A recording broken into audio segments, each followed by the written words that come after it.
Welcome, everyone, to the Boiling Point Podcast. I am your host, JD, and this is episode 90, How to Become a Skydiver, presented by Sky Tribe and the Sky Tribe Vets. I am joined by Adam Heath and Matt Crumlich, the president and vice president, respectively, of Sky Tribe. Welcome back to the Boiling Point Podcast, gentlemen. Thanks. Good to be back. Nice to be back on. All right, we're going to go over what it takes to be a skydiver. Adam's going to go over each step, what it takes in the classroom, how many jumps. We're going to go all the way through it. And then we're actually going to talk through a jump or two here with Crumlich. He's still completing his training. He's almost finished. How many more do you have left? I have one more, which is my 8th jump of my AFF. And my most, it's exciting. It's another exciting one. But yeah, I'm almost done, man. Then I'm on the solos. Nice. So just one more jump with somebody, and you're not even doing a tandem jump at this point. So let's get into the different steps, because there's a lot of different types of jumps that you have to do before you even become certified. So Adam, why don't you start us off here? Or let's actually go to skytribevets.com. That's the website, right? .org. Skytribevets.org, and look at their charity, check out what they do. They're doing some great things for soldiers who have served, and they're looking for donations. It's a brand new charity they just started. They're still looking to build it out. So go over there and check it out. They have their blogs documenting their entire experience of jumping and creating this charity. And they also have all of their jumps up on the webpage as well. So make sure you check out that, skytribevets.org, and you can find them on Facebook at Sky Tribe Vets. Just search Sky Tribe Vets and you will find them. Make sure you search Sky Tribe Vets when you're searching on Facebook, though, because I have searched for just Sky Tribe, and there's a bunch of different things that use the Sky Tribe name, but they're not the Sky Tribe Vets. Make sure you search in the search bar Sky Tribe Vets. That's the one that you're going to want. So Adam, let's talk about jumping. What does it take in the classroom? Let's start in the classroom. What do you learn there, and how long does that take? Well, okay. Perfect question. How long does it take? And I actually wanted to touch on that because you said something. You said, Matt, you're almost done. And he is almost done with the AFF portion. But the coolest thing about this sport is you're never done, right? Like, Matt's just almost to the next step. Like, I'm actually working on license requirements for my next license. Like, I'm still working on a next step. So Matt's working on getting his A license right now. And to do that is a process called AFF. So you don't have to have done a tandem jump to start that process. Some drop zones require it. The one we operate out of does not require it. They highly recommend it, and I'll let Matt explain why. But what does AFF stand for? So AFF stands for Accelerated Free Fall, and that means that you're going to learn how to do the free fall portion of it pretty quickly. Back in the day, they had a different method of training where you would start off doing jumps from a lower altitude and you wouldn't get that free fall. But now the training methods they use, you're able to do a free fall jump on your very first jump, which is what Matt did. So the AFF portion consists of 8 jumps, and each one of those jumps, you're learning and demonstrating new skills to the instructor to show that you can skydive safely and get yourself back to the ground without killing yourself, basically. Yeah. So hold on 1 second, if I could, Crumlich, is that why you're in your early jumps then? Because I've been watching your jumps as you post them. Is that why you're in your early jumps? You're not doing twists and turns and so forth by yourself? There's a whole process, and the process will definitely be explained. But you can't just go ahead and do. You can. I mean, you're not supposed to, though. The more stable you can keep yourself, and the more calm you are while you're falling, the more apt you are to be able to do different things, and that's what they want to see. Yeah, like at the beginning, you're really just learning how to be comfortable falling and learn how to get stable and learn that you can control how you fall and where you go. Yeah. And you're kind of getting the hang of it. It's like learning how to walk, you know. Babies first learn how to walk, they're all over the place. They're not in control at all. And that's just how it is in the sky. It's the same way. Right? You jump out of an airplane and you don't know how to control yourself, and you're just learning how to kind of figure it out. So those first 8 jumps are with instructors, and your first 3 jumps are with 2 instructors, and they're with you the whole time. But as you progress and pick up on those skills, your 4th through 8th jump is with only 1 instructor, and then you get to a point like where Matt's at, where you have that control and you can start doing all this cool stuff. So you want to go over? We're gonna cover his video then. We're gonna get to his video shortly. What about before you even get in a plane? What kind of training do you have to get? Like, is there a classroom portion, and how long does that take? So the very first jump, or AFF includes, your first day includes a first jump course. It's about 6 hours long, and it's rigorous. You learn everything. And after you've completed that course and you've taken a written test and shown that you've retained enough of the knowledge to survive a skydive, then they'll let you make your first jump. So you want to talk a little bit about that class and like? Yeah, I mean, I remember going into the classroom, sitting down, and it was with instructor Dylan, and he was kind of he's a goofier dude. We got to realize, but he like makes everyone kind of calm down. But he explained he's really serious, and when you see a guy that's kind of goofier be getting a little serious with you, you know to kind of buckle up and listen, because he's telling you something you need to hear. But so we all sat down and we listened, and it was a 6-hour course, and you have to take. I took notes, and I made sure I knew what I was doing. It's thorough. You are jumping out of a plane, so the stuff is, you need to know it. I will tell you right now, the test isn't life or death necessarily. Like, test is just to see like whether you are giving a shit. Like, if you sit there and you act like you don't give a shit at all, then they're not going to take you seriously, and neither should they, because you're not taking it seriously. So give it a shot, and sit there, pay attention, follow the process. So it's like like a relaxed serious. It's casual, but you do need to pay attention and need to know what you're doing because you are jumping out of a plane. Exactly. Yes. Like they want people there that want to learn. Like. If you're not paying attention, like, because they'll get people like that are there for an Instagram video or whatever, and they're not paying attention. They just want to go jump out of a plane and look cool, But these instructors, like, it can be very serious, and so they want to make sure you're paying attention and you're retaining this information that you want to learn. So the test is there. It's not hard information by any means. No, anybody can go and be a skydiver. Anybody. But it is life or death in the sense, just like driving a race car would be, right? Like, anybody can do it. Not anybody can do it. Should do it. Yes, not everybody should. You need to be in the right frame of mind. And even today, like, if I'm not in the right frame of mind, I won't jump. Like, I'll call off a jump day if I'm not 100% and my mind isn't in the right place. Yeah. So likewise, as a student, they want students to be paying attention and taking it seriously. So they test you on the knowledge, but it's not like you have to cram and study, and it's not difficult to learn. You just need to be there and be present and learn. Pay attention. Yeah. Pay attention.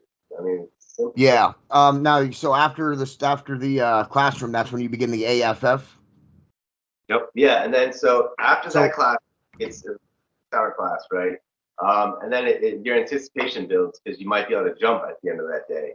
Again, I think we talked about it in the first episode a little bit, but I wasn't able to jump on that first day. I had to wait till the second morning to build up a little bit of anticipation for me. But it was great. I loved it either way. But yeah, so you usually get to jump right afterwards if you can. If it's available. Yeah, they try to plan the classes to where you do the class in the morning and then you get to make that first jump in the afternoon. But sometimes the winds pick up in the afternoon and you're not able to jump. So they make you come back the following day. And it can be that happened to me too. I had to wait 2 days to come back and jump. And yeah, you learn all that information, then you just have to sit with it and anticipate jumping out of that airplane. It can be a lot. Yeah. I would imagine your anxiety or anticipation was a little bit less because you guys have jumped out of military planes before, at least, right? I mean, I know it's a completely different situation, certainly, but you guys have jumped out of a plane before, so that part isn't brand new to you guys. Right. And that's where why you're right. that's why I didn't do a tandem. I've never done a tandem skydive, and you've never done one either. Yeah. So I did it. I went and signed up for AFF and started skydiving because I knew I wanted to. I had already jumped out of airplanes in the military, and it wasn't free fall. It was a much different type of jumping, static line round jumps. But I knew what I was getting into, and I already knew that I loved jumping out of airplanes. But for a lot of people that see the videos and it looks appealing and it's on their bucket list, definitely go do a tandem first. You get to hand that responsibility off to someone else. You don't have to worry about it, and you get all of the fun without any of the suck. And let me touch on that too. Yeah, go ahead. There's a reason why. It's because if you jump with a tandem, I didn't do a tandem on my first one, right? But had I done so, I think it might have helped me for my actual solo. And the reason behind that is because if I would have done the tandem, I would have got the sensory overload out of the way. When you first jump out of a plane, when you're skydiving, you're going through free fall, and you're Just that very first jump. it's the very first one. Yeah. Very, very first one. You've never done it before. I've never gone on a free fall like that. So my brain is like, holy shit, what the hell is going on? What am I doing? Like freak out. Should I stay here? Should I be calm? But I'm like listening to my instructors, and so I stayed calm. But it's a little bit of a sensory overload. I wasn't able to move as sharp. I wasn't able to look at all the signals and react as quick as I wanted to in the first jump. I'm sure you barely I'm sure it affected your memory. It did. It affected my memory. It affected my vision. It affected my senses. It affected my time warp. Like everything. Like your sense of time. Every sense of time was gone. Like it was just everything was so fast. And that's what I mean by sensory overload. It goes so fast. And then on that second jump, though, I started to recall hand motions, and I started to recall I exited this way, and I was able to progress. I was able to build off of that because it wasn't so much about my brain was like, okay, we've done this before. We've jumped out of a plane before. So that's the difference. You get that sensory overload out of the way. Yeah. So yeah, I would imagine that that's got to be a natural human reaction when jumping out, like when falling from that kind of distance. That's just a natural thing to be just overwhelmed at the senses of, oh my, it's you're realizing you're falling out of a plane. That's got to be just because your brain has never experienced anything like that before. Like your body is at 120 miles an hour through the air. Yeah. And it's extremely exhilarating. The high is unmatched. And so your brain does not know what to do with that. It doesn't, your organs are sending information to your brain and it just doesn't know what to do. Yeah. Yeah. If you haven't experienced a free fall like that, now I want to clarify for the viewers here because we talked about this in one of our previous episodes with you guys, but in case they didn't see it, when they jumped out of an airplane, they jumped from a much lower altitude than a civilian jumps out of a plane, and they use a different kind of parachute system also. Isn't that correct? Yeah. So I'll explain the differences real quickly. So in skydiving, in the civilian world, we jump from typically about 12,500 feet. Give or take, it depends on the drop zone, but usually it's around 12,500. When we were jumping in the military, when we were learning how to jump, the highest we jumped from was 1,200 feet. So 10%, way, way, way lower. Then when we got to our units, we were doing training jumps at 1,000 feet, 900 feet, even as low as 800 feet. That's like a normal combat jump would be 800 feet. That's insane. Jumping from that low, your window of time to fix something that's messed up is 2 seconds. Like, you jump out of that plane and your chute opens in 4 seconds.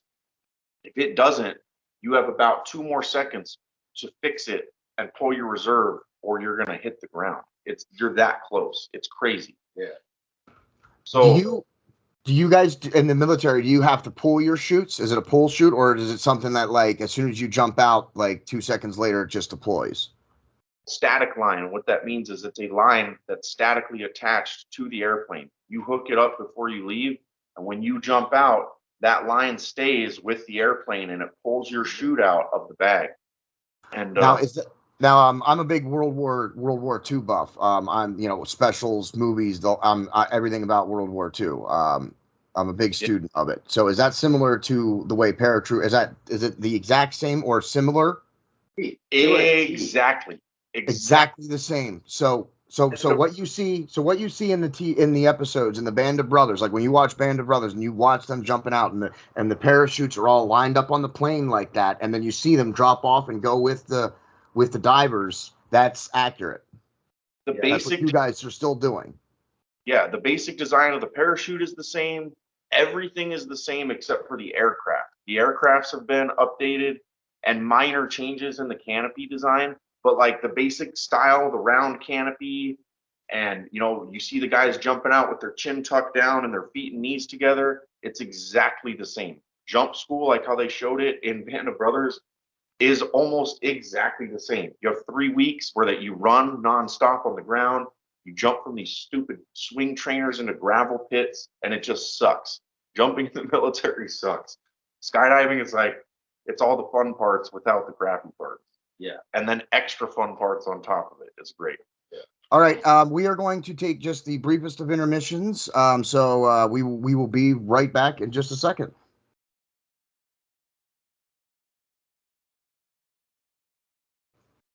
Okay, everybody, sorry about that brief interruption there, but we are back now, and we're going to go to a video. We're going to watch Crumlich's Level 6. Is that what it's called?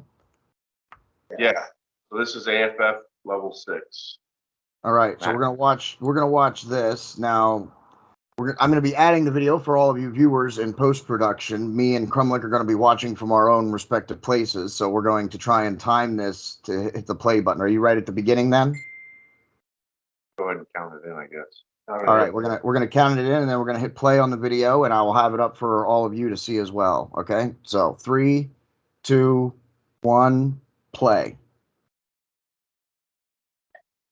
Okay, so yeah, it's my level 6. On this one, So we're watching another student about to do a solo. yeah, he's doing a solo in front of me. Okay, well, the students jump out typically first.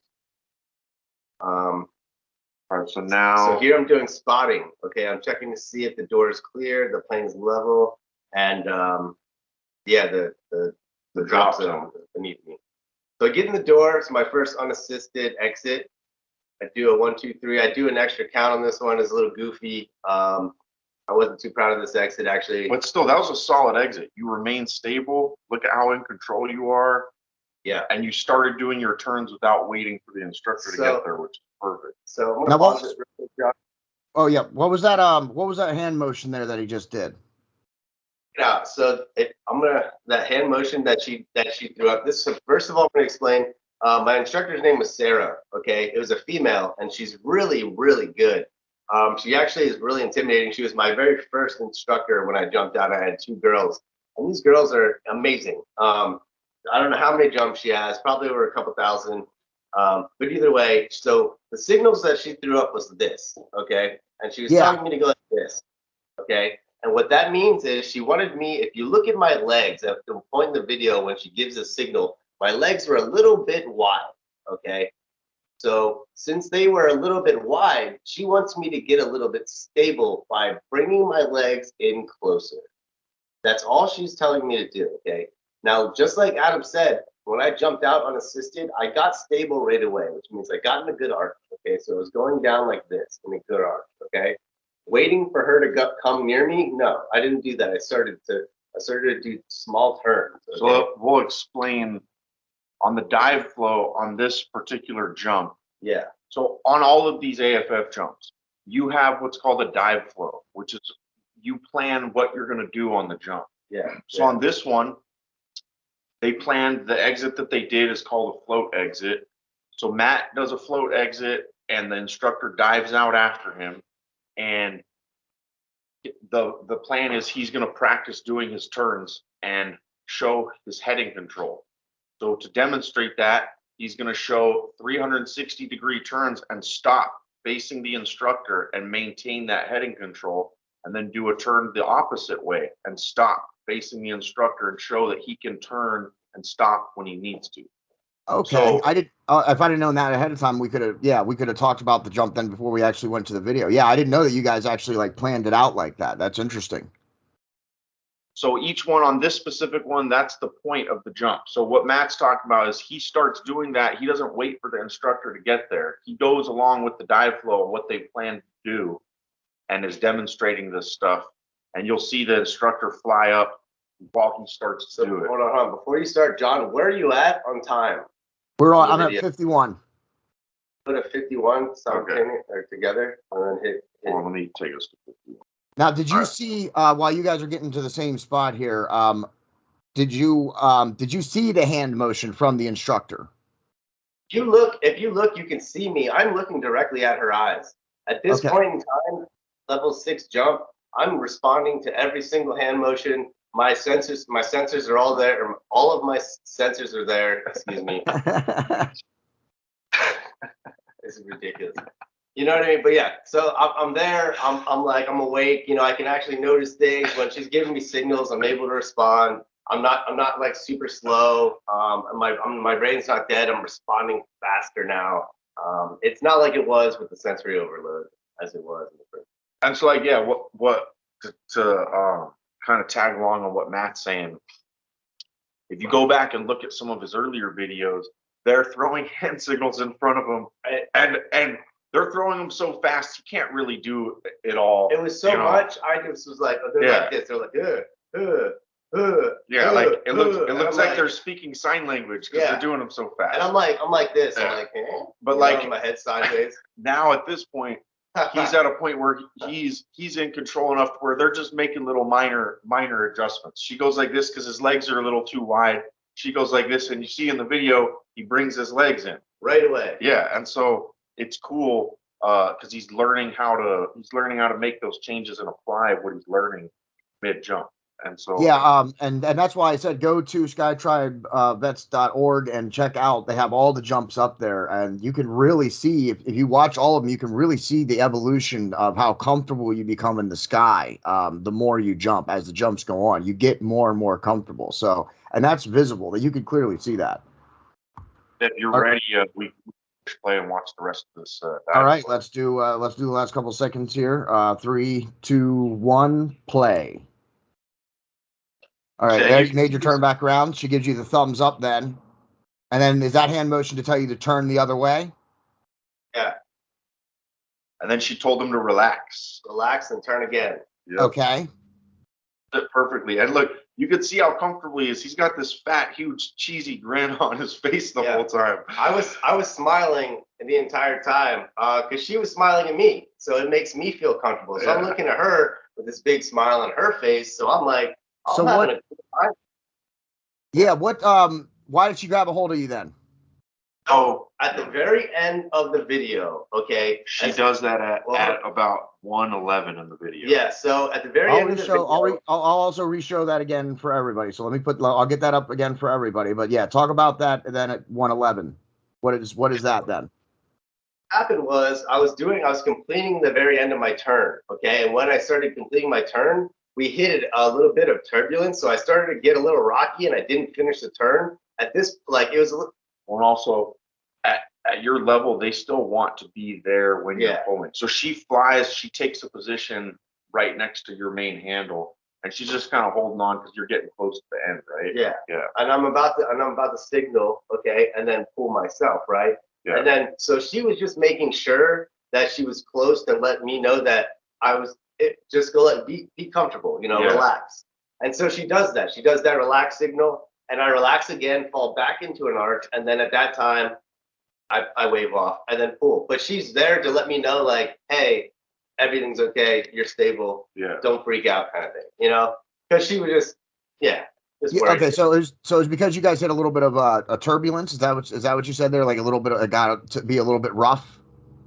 Really that, like, It's if you look, so like if you start back at a minute, yeah.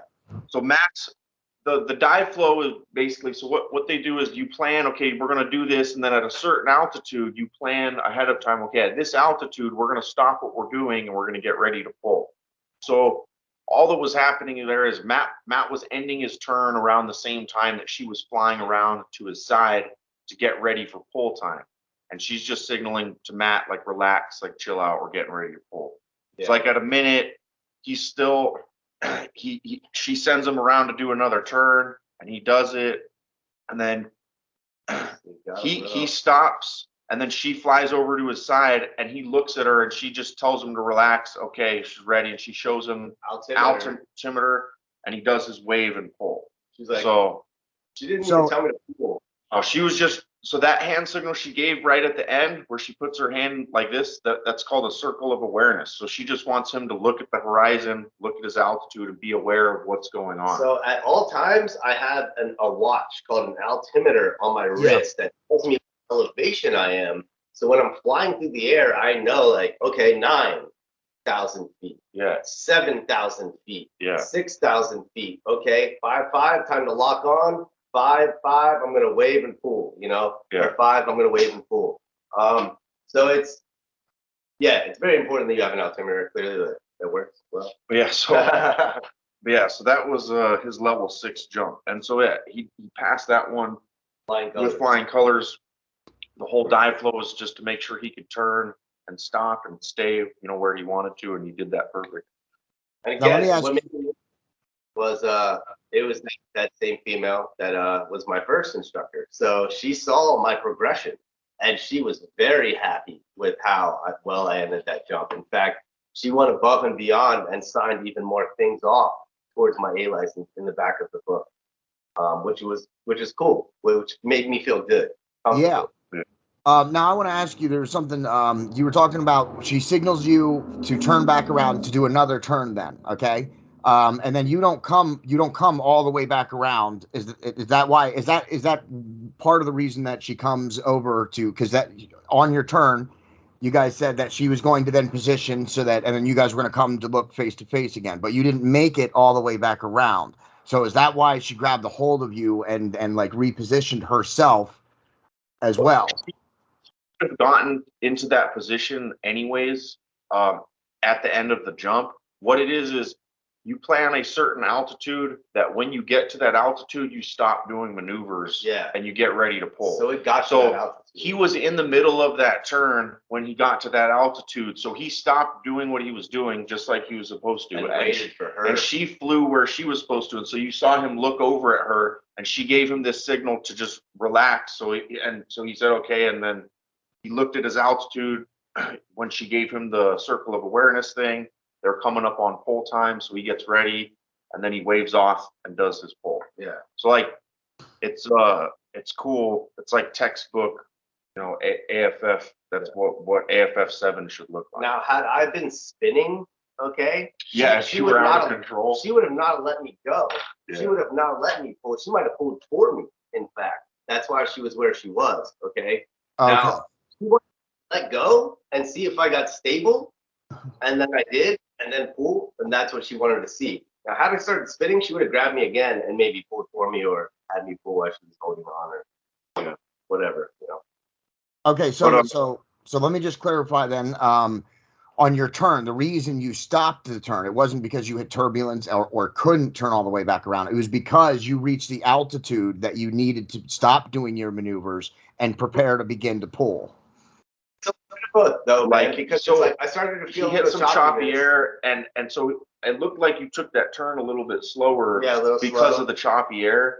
And so the longer it takes you to do stuff, the more altitude you burn while you're doing it. So she sent him around to do another turn, and it took him a little bit longer than it would have normally. So instead of him finishing that turn and getting lower than they should have, he stopped, because now they got to a point where it was time to start, the end of the skydive. Yeah. But like technically, you only have to do like 2 turns. Yeah. Technically, like 1 back and 1 front. I just kept going because I had time.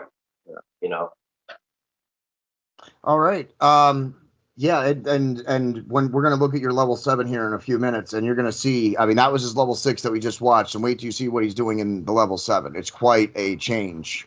So it's good that we're showing both, because just to show how far you can come in just one jump. I like to call level 7 the moneymaker, because and level 6 up until that point, you're with these instructors, and it's really quite overwhelming. And when I was going through it, I always felt like I was kind of like I hadn't yet grasped it, and I was like not quite there yet. But then level 7, the dive flow is quite intimidating. You'll see in the video. It's not just turns. You do several flips, you do a barrel roll, and it's all in a certain order that you have to do this stuff. And so when you're getting ready for it and they're explaining it to you, it is very intimidating. And I felt like I was not going to be able to do it. I thought there's no way I can do all that. I'm just a student. I don't know how to do flips yet. But the dive flow, purpose of the dive flow isn't for you to do a perfect flip. It's to show the instructors that you know how to get stable if you end up upside down or end up flipping unintentionally. And so you end up doing the dive flow, and most of the time you do it halfway decent, and then you land on the ground and you have this sense of like, okay, hell yeah, like I can do this. I'm a skydiver now, and it's pretty cool. And it's exciting to watch the videos. Like Matt's is just pretty fun to watch. Yeah, level 7 is a trip. Sweet. Yeah, yeah, we're going to talk about level 7 here in just a minute, because I got something to say that the whoever has the webcam on, you said it was the same instructor as your level 6 for your level 7. 7, it was a different. He was saying his level 6 instructor was the same as his level 1. Oh, okay. Oh, cool. Very first skydive he did was with Sarah and G. Yeah. So then on the 6th one, I got to jump with only Sarah, and Sarah got to show me my progression. Like she was like, "Wow, you've come a long way. You're doing great." Yeah, because she was there for the first one, and then got to see you on level 6. Okay, yeah, and then it's whoever's doing the webcam. They just do a perfect job. They look right out the doorway, and you get a perfect shot down view. Okay. That's Sarah. Her name is Sarah Mueller. She is a instructor at Lake Elsinore, and they are awesome. All of the instructors at Lake Elsinore are phenomenal. All the staff. Yeah, and we can't say enough good things about Skydive Elsinore. Love that place. If you have skydiving on your bucket list, check them out. They do tandem jumps there. All the instructors have like thousands of jumps, and they're all amazing people, and we love them very much. But yeah, they're so good at their job. Like her video, like she got the perfect video of Matt on that level 6, and you can easily see what's going on, and it helps students. When you have instructors that get videos that good, because like you need to be able to see what you're doing to fix stuff. So we appreciate them doing that. And the cool thing is here at Sky Tribe, I've sat here with other members of our tribe that are also going through AFF. And I've sat there and looked at their videos and been like, hey, this is what you need to do, right? And keep your legs a little straighter, right? Yeah. And they've done the same for me. Hey, like maybe keep heading a little bit here. Like, you might be able to stay a little more stable. So like we were able to help each other and critique each other in a polite and fun way, but not like busting each other, We're just trying to help each other. We're all trying to build, trying to grow and progress. So it's a lot of fun. It is. A lot of fun. Yeah, absolutely. I mean, it looks like a lot of fun. I'm going to get the level 7. Let's go to that. We'll get that up and watch through that.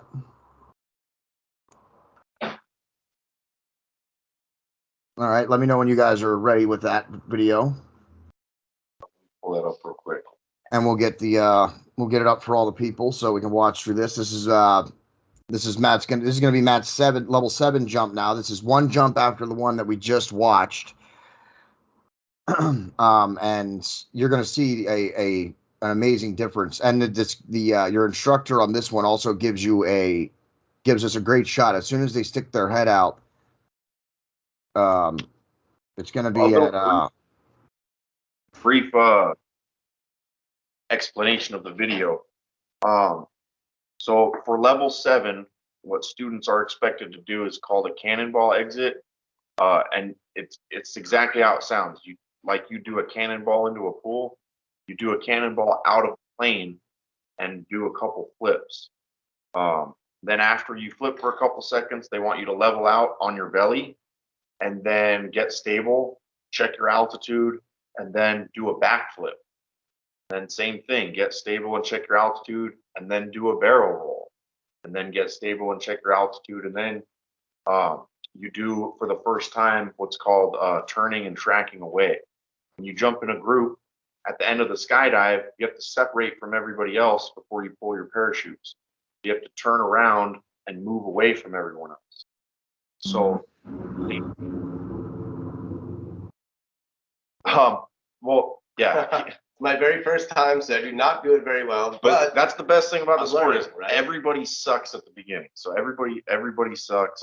But so at the beginning of the video, you'll see a couple other jumpers jump out, and then Matt and his instructor go The out. very first jumper is actually this fool. Oh. Am I the first one? I was lucky enough to get on this same load as a fun jumper. Me and one of my friends jumped, but I got to hang out with Matt on the plane ride on the way up and check out all the scenery. And the plane ride up is one of my favorite parts about skydiving. It's like this Zen experience. I leave everything else on the ground and get to look out the window. And it was cool getting to hang out with Matt and do that. But if you're ready. Yeah, hold on one second. I want to point out when our viewers, when we get to the 40-second mark on the video, I want everybody, the viewers, to just pause and take a look at that view. Just pause the whole episode, take a look at that view for a second, because it's amazing. It's phenomenal view. It's right when your instructor just peeks their head out. Crumlich, you're right there peeking your head out, and it's the view of the ground is spectacular. Before that, at like the 38-second mark, you can actually see the ocean, the Pacific Ocean, over the Ortega Mountains from where we're jumping. It's pretty cool. The ocean, I think it's yeah, I can see it. I just backed it up. Yeah, you can. So at 38 seconds, you can see the ocean way off in the back, but that's cool. That's how 40 miles away over the mountains. There's the beach. But yeah. So where you're start. Yeah. So yeah, make sure you also look at 40 seconds, because that's just a hell of a view. All right. So we're gonna start this now. 3, 2, 1, play.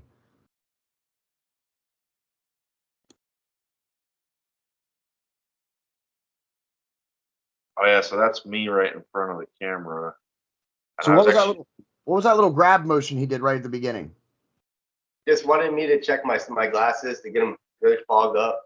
When you open the door, you can get the fog to go away.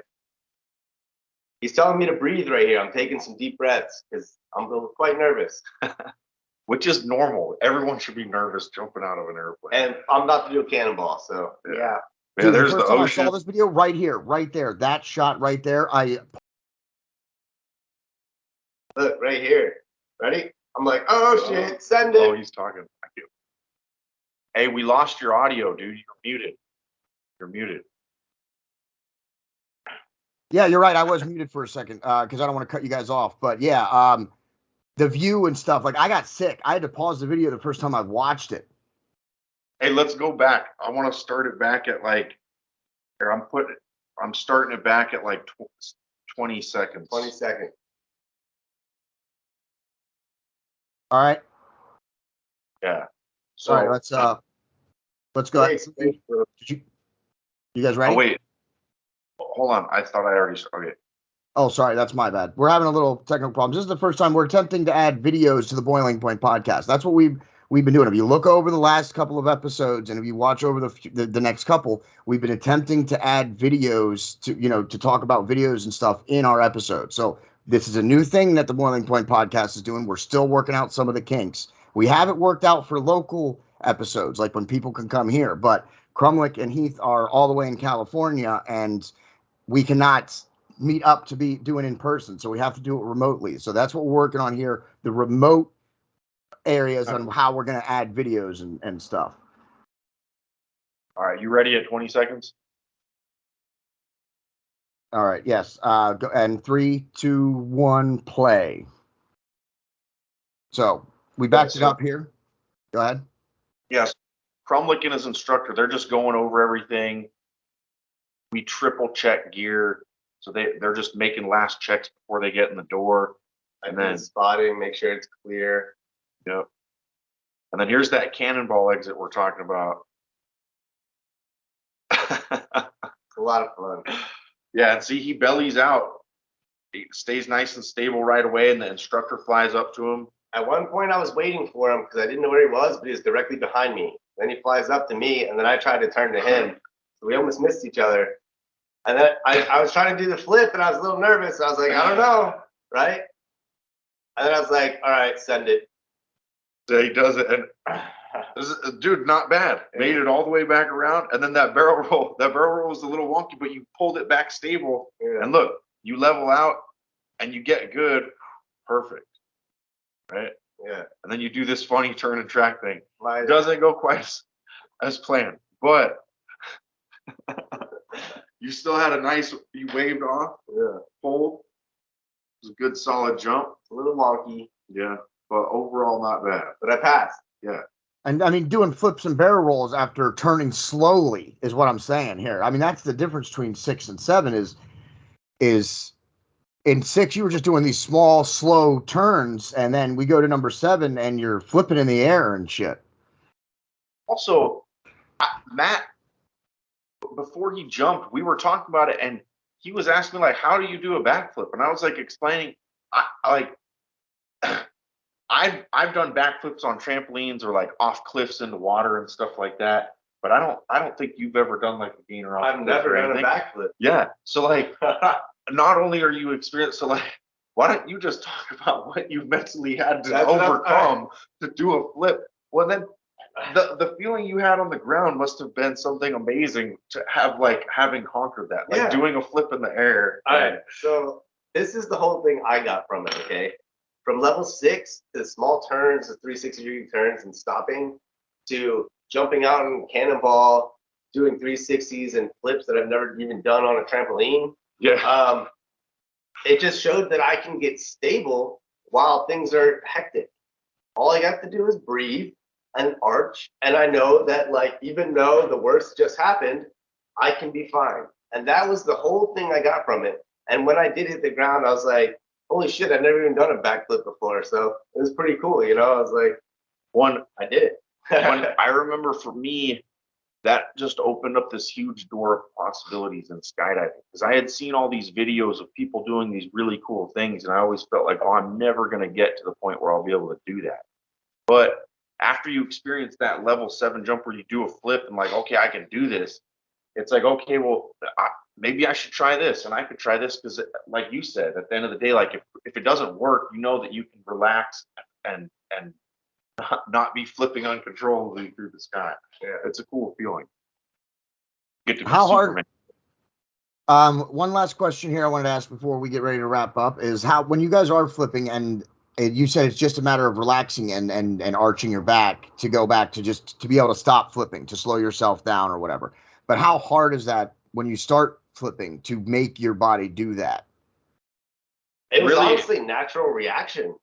It just depends on getting your body to a point where that becomes the second nature, where, you know, it's just like if you're running and you're about to trip, you got to learn how to like put your foot down, or if you don't do anything, you're just going to smack your face on the wall. Same with, so in skydiving, if you can't figure out how to relax and you're in a spin, you're going to keep spinning faster and faster and faster. It's not going to get any better.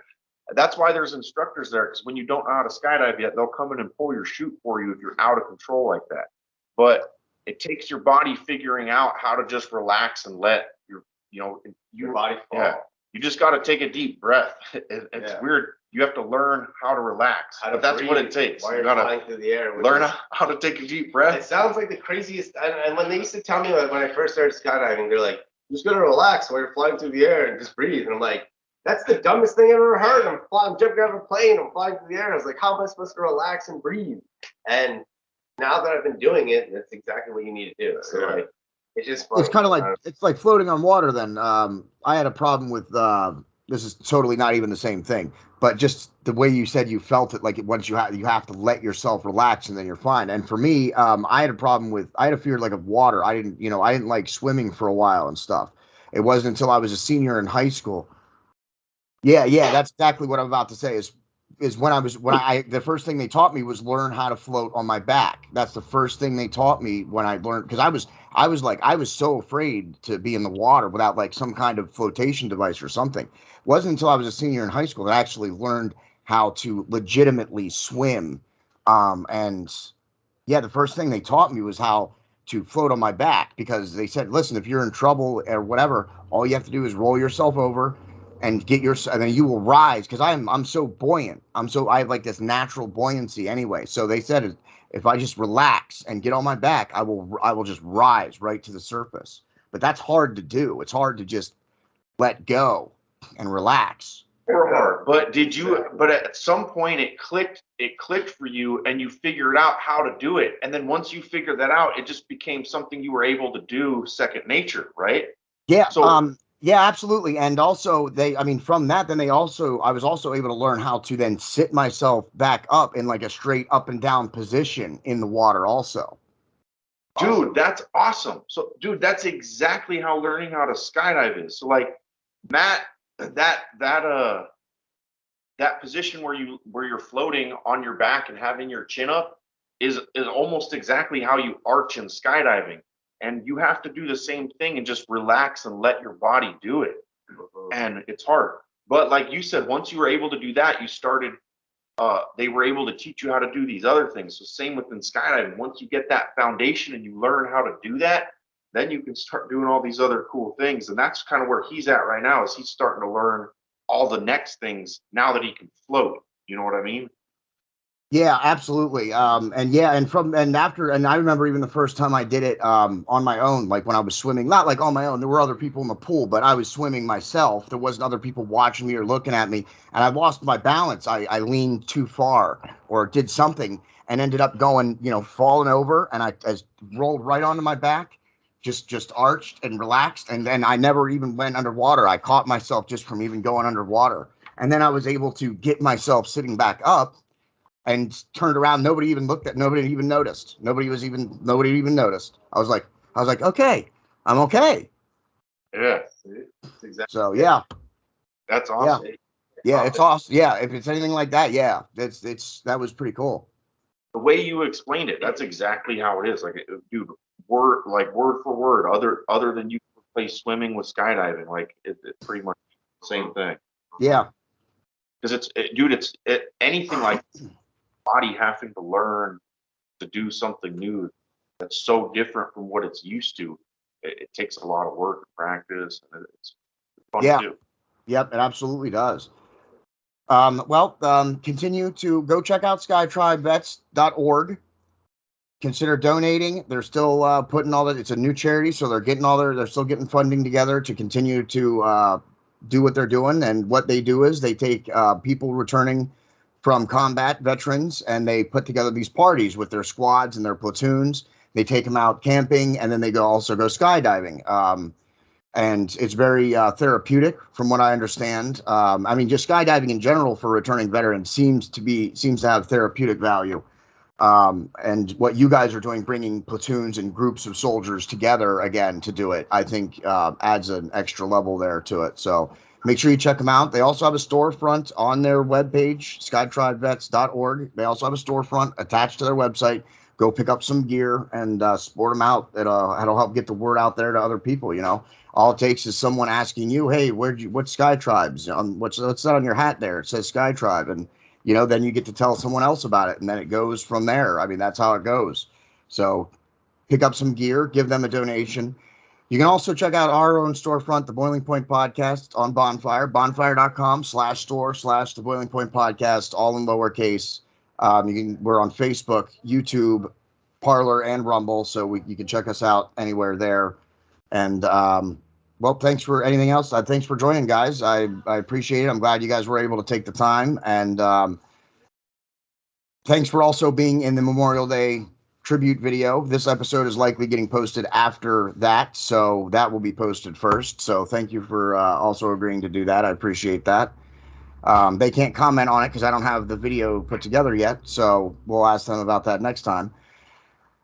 For Matt Crumlich, Vice President of Sky Tribe, Adam Heath, President of Sky Tribe, I am your host, JD, and that's the end.